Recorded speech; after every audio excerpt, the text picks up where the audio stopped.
जी अस्सलाम वालेकुम नाज़रीन। जी नाज़रीन, आपको ब्रेकिंग न्यूज़ देते हैं। क्रिकेट के बेताज बादशाह क्रिस गेल ने सीपीएल खेलने से इनकार कर दिया है।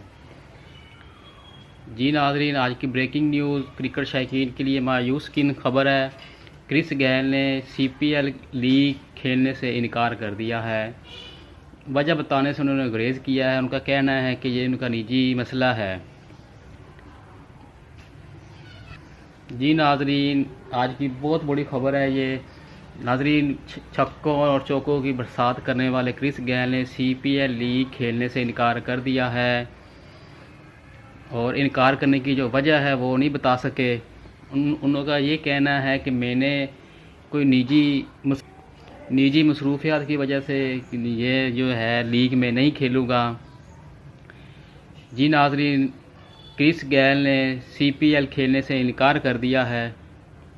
क्रिकेट शायकीन के लिए अफसोसनाक खबर है।